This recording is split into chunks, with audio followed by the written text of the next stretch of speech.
Super tasty ആയിട്ട് egg roast എങ്ങനെ തയ്യാറാക്കാമെന്ന് നോക്കാം. എണ്ണ ചൂടായിട്ടുണ്ട്. അതിലേക്ക് ഇഞ്ചി വെളുത്തുള്ളി ചതച്ചത് 1 ടീസ്പൂൺ ഇട്ട് കൊടുക്കാം.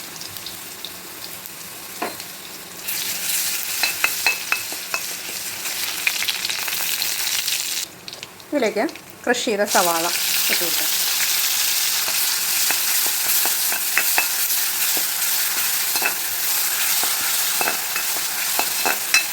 ഇഞ്ചി വെളുത്തുള്ളി ഒന്ന് മൂത്ത് വരുമ്പോൾ നല്ലൊരു വാസനയാണ് വരുന്നത്. സവാള ചെറുതായിട്ട് വാടിയിട്ടുണ്ട്. നമുക്ക് ഒരു പച്ചമുളക് അരിഞ്ഞത് ഇട്ട് കൊടുക്കാം. സവാളയും പച്ചമുളകും ഒക്കെ ഒന്ന് വാടിയിട്ടുണ്ട്. നമുക്കിതിലേക്ക് പൊടികൾ ഇട്ട് കൊടുക്കാം. തീ കുറച്ച് വെച്ചതിന് ശേഷമാണ് പൊടികൾ ഇടുന്നത്. 1 ടേബിൾ സ്പൂൺ മല്ലിപ്പൊടി, 1 ടീസ്പൂൺ മുളക് പൊടി, 1/4 ടീസ്പൂൺ മഞ്ഞൾപ്പൊടി, 1 ടീസ്പൂൺ മീറ്റ് മസാലയാണ് ഞാനിതിലിടുന്നത്, 1/4 ടീസ്പൂൺ ഗരം മസാല. ഇതെല്ലാം ഒന്ന് മിക്സ് ചെയ്ത് വയ്ക്കുക.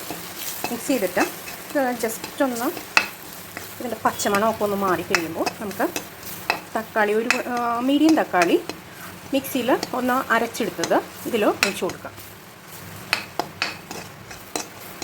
ഇപ്പോൾ പൊടികളുടെ ഒരു കൂടുതലുള്ള മണം, പച്ചമണം മാറിയിട്ടില്ല. 2 മിനിറ്റ് ഇങ്ങനെ വാട്ടി കൊടുക്കാം.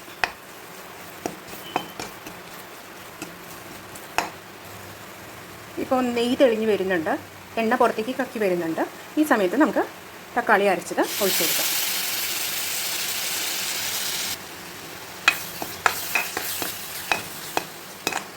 തക്കാളിയും കൂടി ഒന്ന് വെന്ത് വരട്ടെ.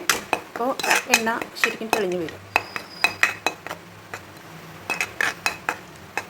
ഒരു മീഡിയം ഹീറ്റിലിട്ടിട്ട് വാട്ടിയെടുക്കാം. നമുക്കിതിൽ 1 ടീസ്പൂൺ ഉപ്പ് ചേർത്ത് കൊടുക്കാം. ഇപ്പോൾ എണ്ണ കക്കി പുറത്ത് വരുന്നുണ്ട്. ഈ തക്കാളി സവാള മിക്സ് ചെയ്യുന്ന നമുക്കിതിൽ കുറച്ച് വെള്ളം ചേർത്ത് കൊടുക്കാം. ഈ തക്കാളി അരച്ച ആ വെള്ളം തന്നെയാണ് കേട്ടോ യൂസ് ചെയ്യുന്നത്.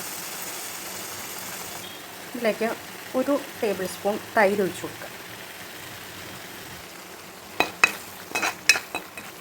തൈരും കൂടി ഒഴിച്ചിട്ട് മിക്സ് ചെയ്തേക്കുന്നതാണ്. അപ്പോൾ എണ്ണ തെളിഞ്ഞ് തുടങ്ങുന്നുണ്ട്. ഇതിലേക്ക് കുറച്ച് വേപ്പില ഇട്ട് കൊടുക്കുക, കറിവേപ്പില ഇട്ട് കൊടുക്കുക.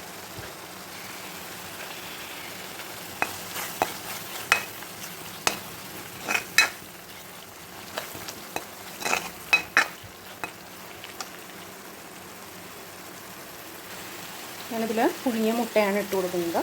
നമുക്ക് വേണമെന്നുണ്ടെങ്കിൽ ചിക്കൻ വേവിച്ചതോ അല്ലെങ്കിൽ ഇതിൽ തന്നെ കുറച്ചും കൂടി വെള്ളം ചേർത്തിട്ട് ചിക്കൻ വേവിച്ചെടുക്കാവുന്നതാണ് ഈ ഗ്രേവിയിൽ തന്നെ.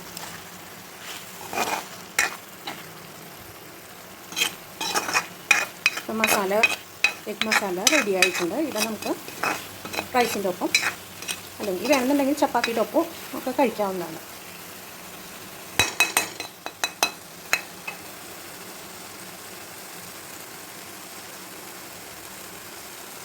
തീ ഓഫ് ചെയ്യാം.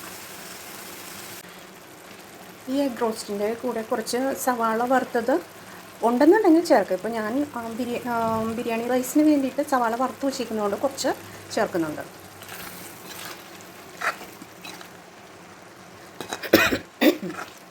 അപ്പോൾ നമ്മുടെ എഗ് റോസ്റ്റ് റെഡി ആയിട്ടുണ്ട്.